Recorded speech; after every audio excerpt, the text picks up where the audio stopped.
Assalamualaikum warahmatullahi wabarakatuh. Hai teman-teman semua, perkenalkan nama saya Miti Islam ini dari Sekolah Tinggi Ilmu Al-Latifiyah Palembang.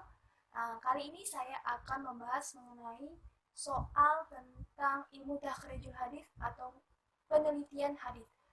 Di sini kami akan mengupas bagaimana sih cara kita meneliti hadis, apa saja metode-metode yang digunakan, objek kajiannya, dan apa sih tujuan dari penelitian hadis.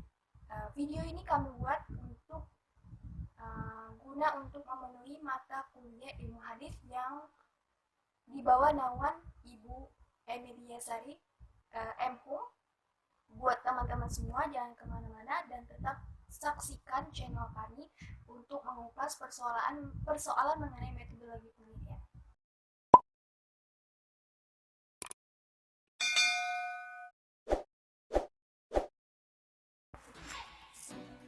Baiklah, kita langsung membahas mengenai persoalan-persoalan tentang ilmu takhrijul hadis. Yang pertama, apa sih yang dimaksud dengan ilmu takhrijul hadis? Kedua, hal apa saja yang melatar belakangi pentingnya penelitian hadis? Yang ketiga, apa saja objek dan tujuan penelitian hadis? Yang keempat, jelaskan langkah apa saja yang harus diperhatikan dalam kegiatan penelitian sanad. Langsung saja. Ilmu takhrijul hadis ini menurut buku yang berjudul Metodologi Penelitian Hadis karya Profesor Dr. Syuhudi Ismail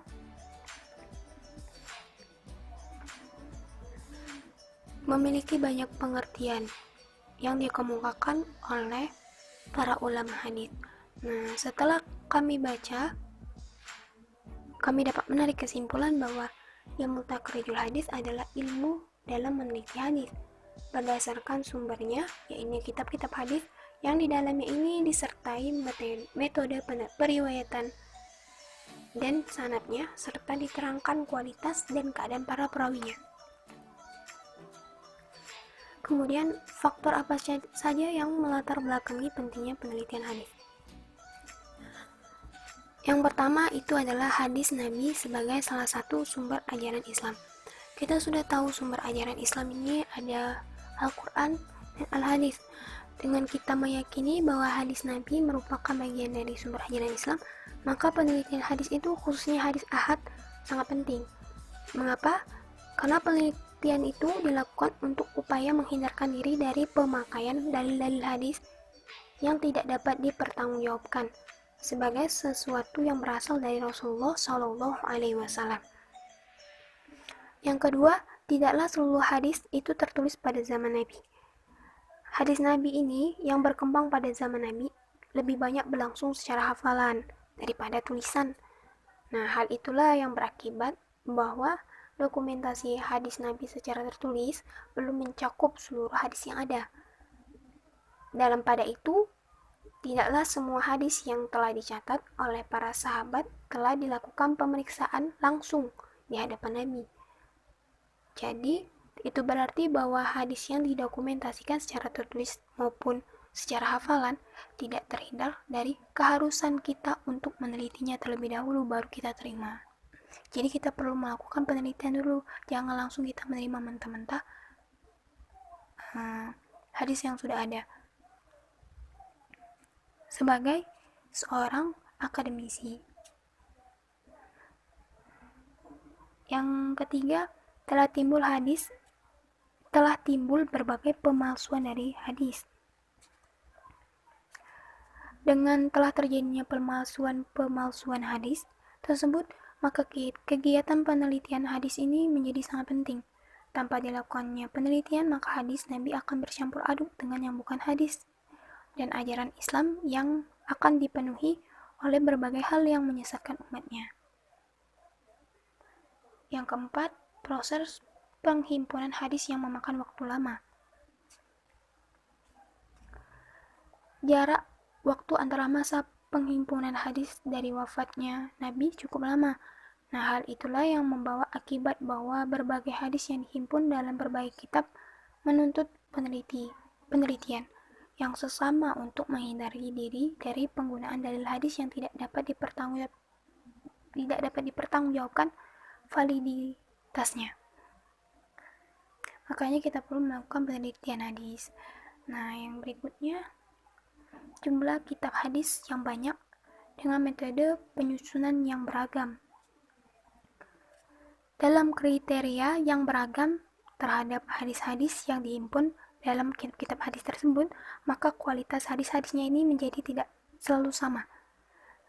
Ada yang ahad, ada yang sahih, dan masih banyak lagi status dari hadis tersebut. Nah, untuk mengetahui apakah hadis-hadis yang termuat dalam berbagai kitab himpunan itu berkualitas sahih atau tidak, maka diperlukannya lah kegiatan penelitian.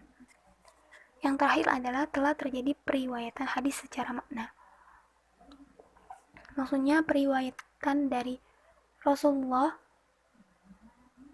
hadis yang disampaikan oleh Rasulullah didengar oleh para sahabat. Terkadang ada salah pengucapan, nah itu jadi menimbulkan adanya perbedaan hadis. Ada maknanya berbeda dari Rasulullah, maknanya seperti ini, dan dari sahabat seperti ininya. Maka itu perlu kita untuk diteliti, karena untuk mengetahui apakah hadis ini memang benar-benar dari Rasulullah, apakah ini bukan hadis.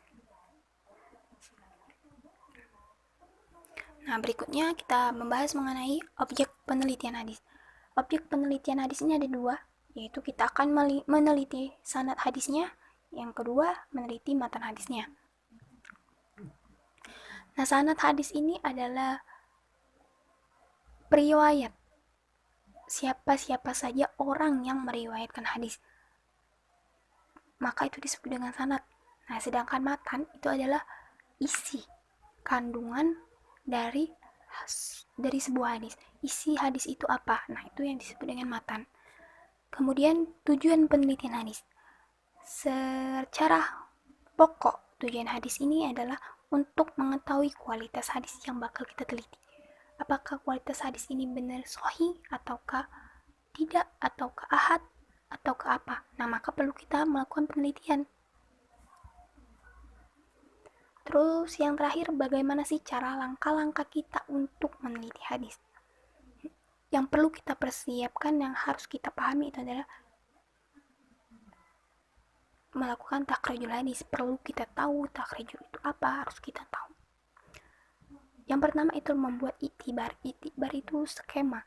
Dengan membuat skema kita bisa tahu siapa saja yang meriwayatkan hadis, yang bakal kita susun dalam bentuk skema secara teratur, jadi kita melihatnya pun jadi lebih enak dengan adanya iktibar tadi. Kemudian takhrijul hadis. Nah, takhrijul hadis ini meneliti hadis. Setelah kita membuat iktibar, kita teliti siapa perawi ini, siapa yang mendengarkan hadis ini berikutnya, siapa. Kita tahu dengan melakukan takhrijul hadis. Nah, kemudian meneliti sanad.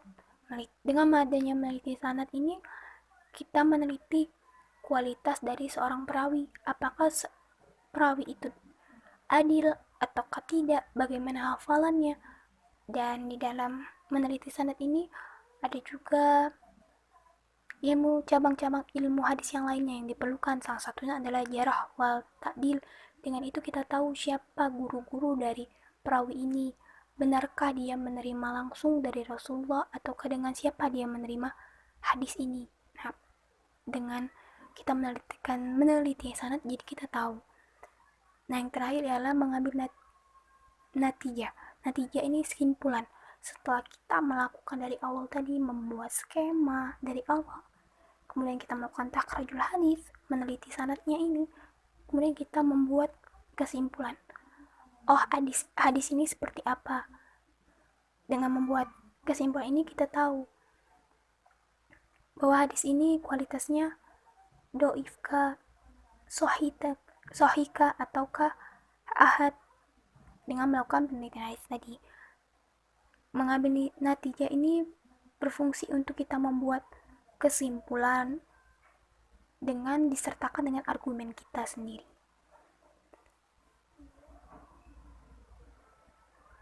Nah, ini ada contoh iktibar sanad, bagaimana cara kita membuat skema atau iktibar. Ini saya ambil dari hadis Abu Daud nomor 4257. Haddatsana Utsman bin Shalihin al-Baghdadi haddatsana Abu Amirin yakni Abdul Malik ibnu Amrin haddatsana Sulaiman ibnu Bilalin an Ibrahim ibni Abi Asidin an Jaddahi an Abi Hurairah annan Nabiyya sallallahu alaihi wasallam qala iyyakum wal hasada fa innal hasada ya'kulul hasanati kama ta'kulun narul khataba au qolal ushbah,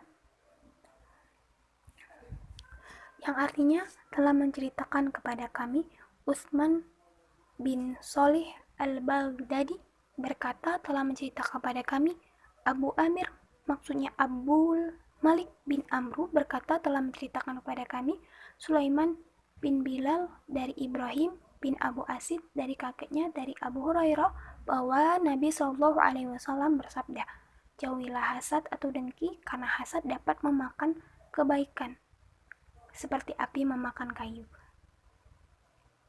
Nah, dari telah menceritakan kepada kami sampai ke terakhir yaitu Nabi Muhammad SAW itu yang disebut dengan sanad.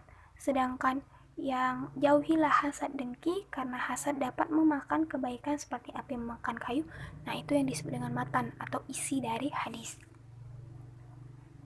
Setelah kita menentukan hadis yang bakal kita teliti adalah hadis dari Abu Daud, kemudian kita buat skemanya. Ini adalah skema sanad.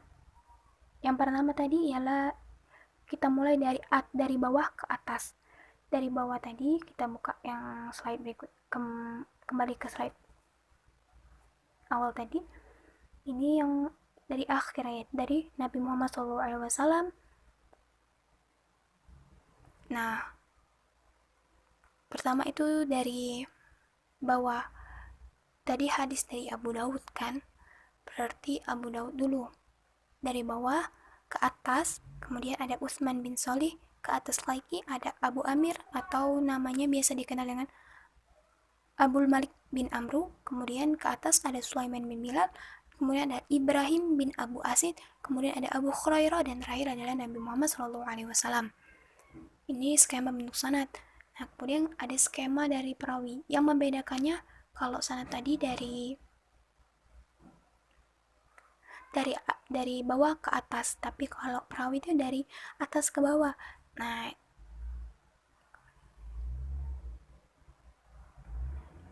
skema perawi ini yang pertama adalah Nabi Muhammad Sallallahu Alaihi Wasallam, kemudian ke bawah lagi ada Abi Hurairah, kemudian Ibrahim bin Abu Asid, Sulaiman bin Bilal, Abu Amir, Utsman bin Shalih, dan Abu Daud.